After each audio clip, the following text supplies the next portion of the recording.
Okay, welcome, folks. This is House Corrections. Committee. On the floor. It is March 11th, Wednesday, okay.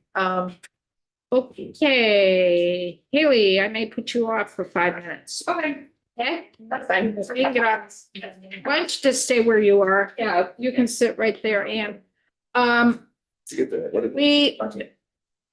We will spend the next 5 minutes or so with Representative Donahue from House Human Services Committee. They are looking at language in a bill that deals with juveniles, and the issue is seclusion of juveniles and within, I'm not sure if it's within facilities or within transports or what that whole structure is.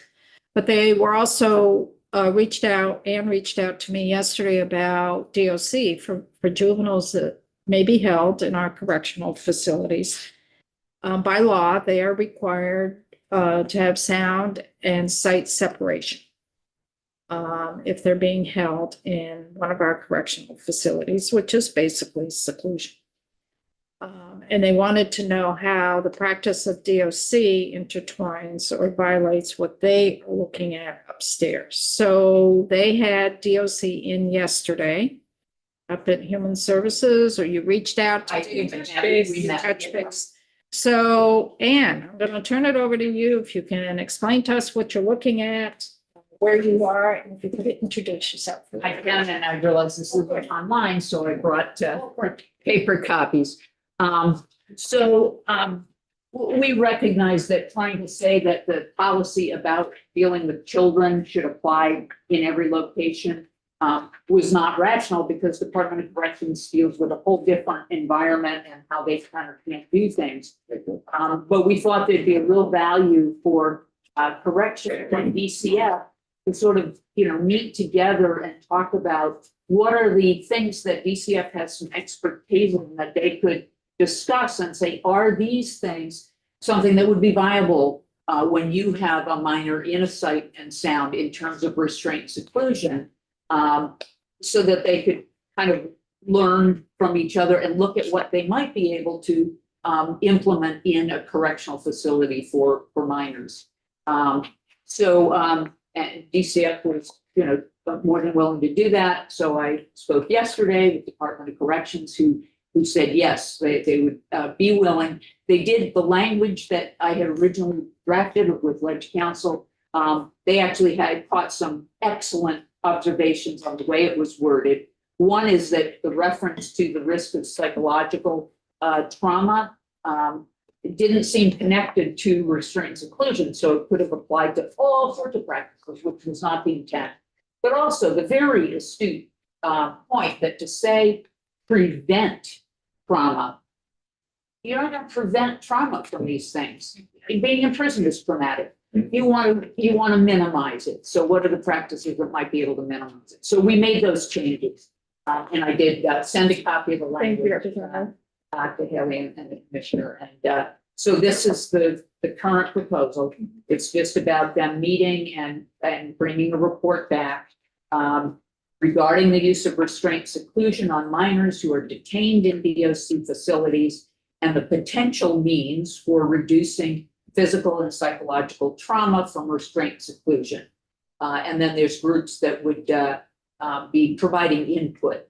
They're not shall consult with. They don't have a say in what the report says, but just consult with the significant advocacy groups in that arena. So one question I have, and Haley, regarding the use of restraint and seclusion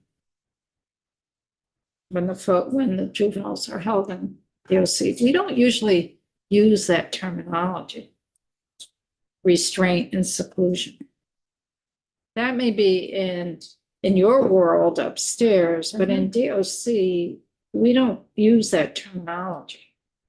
I think seclusion is not a common term that we use operationally. Restraints is one that we do use on a general kind of practice to include for adult incarcerated people. So we can surmise that, but seclusion is not a word that we commonly use in operations, although I think makes sense.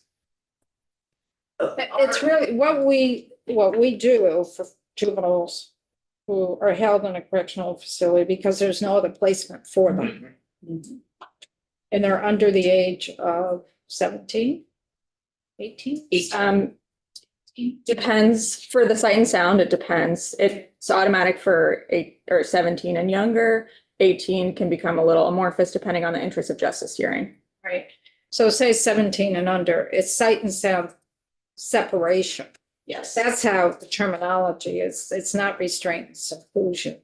So I don't know that. I don't know. That's the only thing I want to put out. My understanding is that the committee is probably interested in looking at physical restraints as opposed to the restraint of being in sight and sound. But I could be wrong about that. That's correct, but the issue of seclusion, which in some ways parallels solitary confinement. One of the things we recognize is if you have sight and sound, so there's only one child there, that might be considered seclusion even. Or being, if we're having a discussion as we speak about children in the secure residence being locked in their bedrooms. And when is that appropriate or not? So as a discussion point, I don't think I think we know what we're talking about. They're going to be discussing, well, recognition for sure that in corrections, you can't say that, being in your, cell or whatever is seclusion. That doesn't work in that setting. That's exactly to the point of why we wouldn't even think of saying, well, these rules should apply to corrections. It's not the same setting. But I think the term is general enough that they'll know what they are trying to talk about. I mean, that's fine. I just want to be real clear. We don't use the terminology when juveniles are being held in a facility for restraint and seclusion, the sight and sound. Yes, and if the report wanted DOC to include very comprehensive information about the impacts of sight and sound, I mean, I think that would be touched upon in this. But if the desire is to name that very explicitly, then we have no issue with that being added to the language. Sight and sound. Yeah, I just wasn't sure if that was the intent of the originating committee. I think it would be useful, but it was not the intent of what we were asking. We were basically, I mean, in a kind of broad way, we're basically saying, okay, we just set up all these rules. Would any of them work for you guys? Because it's a different environment, but maybe some of those would work to make things less dramatic. So it's more general conversation than something as specific as what is the impact of sight and sound. And as a clarifying question, sorry, is the rules that you've set up are being applied to the existing mechanisms for holding youth in secure DCF facilities?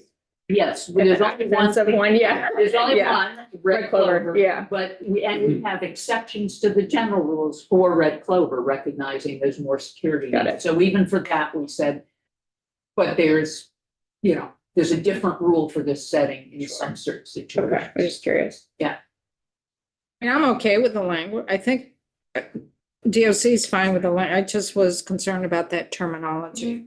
Restraint and seclusion, but it would be DCF and DOC would be working together to submit this report. And they would need to consult with a work group. So are you establishing the work group or is the work group already established? No, we'd be establishing it, saying these folks would work together to be consulting or, provide thoughts from their perspective so that it's not in isolation. A young adult lived to being held. So that young adult with lived experience of being held, so it's one who has previously been held. Okay. Committee, thoughts? This is going to be offered, in what bill is this going to be in, do you know? We're calling it our miscellaneous DCF bill. It's actually coming under I think it's coming under a bill that is called unaccompanied homeless youth, but it's got multiple DCF pieces. Okay, so that's what, questions from the committee? I spoke with Ann last night about it and it seemed really reasonable and I liked where she was, where it was coming from. She came in when she was looking for you. So I feel really good about it. Are we okay with this?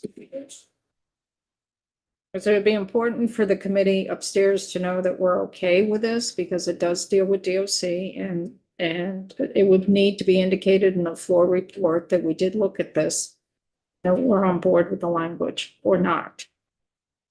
So are we okay with the language, folks? I'm missing what data will be included in the written report. I've looked, am I missing it in this? It's not requiring any data. It's a conversation between those two departments about what are practices that might be able to be made use of, that corrections might benefit from. So it's not data related at all. Okay, because when I read submit a written report to, in the second line, that's what I'm referring to. Just a summary of Okay, what findings they made or what they might be able to do with the information. lessons learned, shared, or whatever, just conversation. The folks? We okay with the language? Sure. I have no issue. Yeah. So Anne, Thank you. we are supportive. We didn't take a vote, it's just, the Yeah. committee was aware of this, and we're supportive. Thank you very much. Thank you all for your time. Thank you. Oh, now. Well, now we have Haley. Okay, so what I want to shift gears in is pretrial supervision. Back to that. Our committee, House Judiciary Committee, is on board with repealing that statute, but there is some base funding that continues. And it was 660,000. Hearing was staff Yes, in FY 25. You hired 3 people and the money was to go to 5 folks. yes, that's accurate. And then, I mean, I talked to Representative Squirrel, so their world of how they figure out the money is very different than how we think it through. So, what we're looking at is instead of hiring 7 new PMP folks, is what was the governor's proposed budget, that we keep the 3 that we have currently hired, and we cleared that up, that they were hired as PMP folks, not specific to pretrial supervision. So their jobs are still protected, which we wanted to make sure those 3 were protected. And there's 2 slots that you have funding for that you have not hired. So the thinking is, could those 2 open slots folks be hired so that those field offices would have the capacity to have a probation parole person in the court when the accountability docket gets expanded to their county? Sure. So can you follow that? A couple thoughts here, and for the record, my name is Haley Summer, Director of Communications for DOC. First, want to take the opportunity to reiterate the department and the administration's position on the pretrial supervision program. In the sense that it was put into law in 2024, first stood up in January of 2025. It's been operational for just over a year and hasn't fully had the chance to really take off as a program yet. And just seeing as this program was statutorily mandated and DOC put significant resources into complying with the statute and standing up this program that we've been asked to, it is unfortunate to dismantle that in such a quick amount of time, seeing as there have been some early ones from the program. We're also seeing that it dovetails well with the accountability docket that is expanding potentially into other communities around the state. And the kind of demonstrated success that having DOC in the room has provided. And this has been a sentiment shared amongst multiple stakeholders. That being said, if the committee does decide that they want to repeal this statute, I think we've expressed previously that the 3 individuals who have been hired thus far have also taken on other job duties, especially in Burlington, where the pretrial supervision officer has been present in the accountability courtroom. And we could easily follow a similar model in other communities through those 2 positions. The thing that I will note, and I think that the committee would intend for this regardless, is that DOC would need to maintain some discretion around the position description and job duties, because the accountability docket is something that is, at least right now, functions as a temporary model, and is, while in Burlington, it was more full-time. In other communities, it's looking to be 1 or 2 days a week. And so that officer would certainly be fulfilling other duties as well, particularly if the docket is more temporary. What I will note, however, is that we're only providing 2 additional positions. There are 3 that are already embedded in PNP offices. I'm not sure whether the accountability docket model will move to Newport or St. Johnsbury. I don't know if it's appropriate. Can't really speak to that. However, it would be very challenging, and I don't think feasible to set up the other 2 positions so that they were to essentially move as the docket does. Right. So if the committee's intent and desire was that this would be something we could do for more than 2 additional dockets, the department may not be able to fulfill that with the 5 positions, which is where those other 7 positions may potentially come into play, particularly if the committee were interested in expanding on the successes that we've seen thus far with the kind of embedded court liaison that DOC has fulfilled in the accountability docket in Burlington. So the thinking is right now that the accountability docket would be set up in Rutland. Yes. So we were very clear when we put out the language for those 5 positions back for pretrial. It was a PNP officer. So we would ensure that it's still classified as a PNP officer. So it gives that flexibility. Appreciate that. I want to make sure that, I mean, I would think it would still be in play because that would go for 5. Yes. So if you knew by the end of this session, when everything ties up, you knew that Rutland was definitely going to do the accountability docket. And it launched this week, just to confirm. And what? The docket launched this week. It did launch this week for sure. Yeah. Then that gives a heads up that you could hire someone within the Rutland area for that particular docket. Yes. At the moment, we are using existing resources and positions to fulfill that. Can you absorb that right now in the field office? In Rutland, we're making it work. I don't think the same could be said for every other field office. And I can't say which ones can and which ones can't right now, but that is true. But you still have 2 openings. Yeah. So you could plug that in. Yes. And so we're already in March. Say there's another docket that gets established through the summer, say July, June or July at the earliest. Okay, and say it's in Bennington County. Would the Bennington field office be able to absorb that? Or would you have to hire someone there? I can't speak to that with certainty, but based on previous testimony from our Deputy Director of Field Services, Gary Marvel, he did state that particularly in Bennington, the kind of complexity of cases, as is around the state, but is rising. So are the caseload numbers, and it might be more challenging for that field office. But you'd have the ability to hire. We would. Okay. Yes. So say Bennington, and I'm only putting this out. Yes. Hypothetical. So say Bennington's the next one, and that opens up, say, July. So you would know one of those positions is going to Bennington.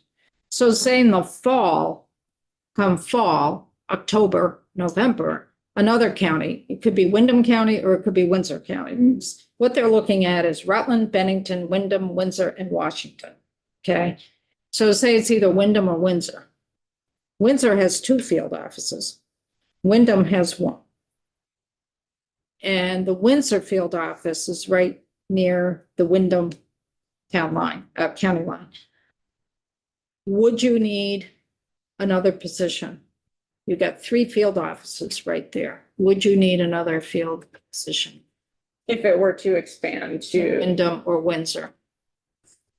I can And speak, it would be in October. It wouldn't, Yeah. I can't see it happening. yeah, or, I mean, it's challenging to say because we're really speaking in hypotheticals right now. And I don't know, how many days a week that the docket would function. I think there are a lot of things that can't be determined on the spot in terms of like what resources would be needed because of the intensity of the court. And then where those resources would need to be applied for DOC. I would be uncomfortable making those statements on the record. Because what I'm getting at is you got 2 positions available. If you open up the next docket, say in Bennington, but there's a high caseload, you're definitely going to need someone there. So that leaves 1 position open. It depends where they decide to go in the fall. They could go to Washington County, they could go to Windsor, they could go to Wyndham. And you still have that 1 position available. Yeah. So then we're back in session in January with budget adjustment. Where you may find, well, this is really working and we want to expand it. Say we didn't get into Washington County. We want to expand it to Washington County, but we're going to need another position. You've got the ability of BAA to make that adjustment. That's what I'm laying out for the committee to think of the time frame here. Because we don't want to hamper you, but you do have 2 openings right now. Does that make sense in the Yeah. thinking for folks?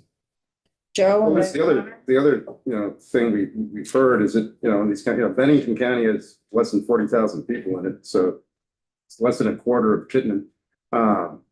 So these accountability courts are probably going to be in just a much smaller scale and of a shorter duration than they are in larger counties. It's just the way it goes. So, so the need for somebody to be there from DOC isn't, probably going to be of that long a duration, or not with regularity throughout any given period of time. We're in flux right now in terms of knowing how the accountability dockets are going to work, how long they're going to be. The thinking is 1 day a week. In some counties like Bennington might be 2 days a week because the caseloads are so high. But once that stabilizes, do we even keep that practice in place? And if we don't, we have 5 new people. That's true. And I think with the success that we've seen in Burlington by having that PNP as pretrial supervision officer, but probation parole officer embedded in the court, there are certain aspects of that we'd like to maintain moving forward, which is why those resources are so critical. Yeah, and maybe come next January, we'll say, wait a minute, you need a PNP person in all the courts, regardless of the accountability document. Because we have the track record, it sets you up much more solid to argue for more staff. That's kind of, Yeah, understood. And that's a conversation we've had as well with the fifth floor and the secretary, and they seem supportive of that, given the demonstrated success in Burlington. It would be easier to stand that up with the current framework for pretrial. And just wanted to reiterate that's our position, but understood and appreciate the discussion. thank you, Haley. Connor? Yeah, I was sort of going on the same, I agree with Haley. I think it is unfortunate we're kind of in this position because I imagine, if we had rewound this a year or so, DOC may have put those positions in different places, knowing that there wasn't help coming in the other way. And a lot of this is just like caseload numbers. Those caseloads are so high. And Caseload in the courts, you mean? Or Well, caseloads in the field, in the right? field, yeah. But we could be conflating the pre-trials and the accountability court a bit too much. It's, when you heard Gary testify, I think he was saying, it might not even be the pre-trial PNP person who's in the court, right? Yep. So, like we got off to a bad start. We don't want to go towards a bad end. And, I think I wouldn't feel right expending more money on more pre-trial supervision officers. But I'm very sympathetic with the caseloads. And I think we just need to give DOC flexibility. So I guess the question I have is if you got two more positions coming your way, are the P&P positions the best way to give you the flexibility to help out when you need in the different areas? Or would you be better off with a different type of position, a new type of position, or, you know, something more based in central office that has in their title they could travel a bit, or? Yeah. That's a good question. And I think could probably use some further discussions before saying like, oh, this is Yeah, definitely yeah, the yeah. best thing.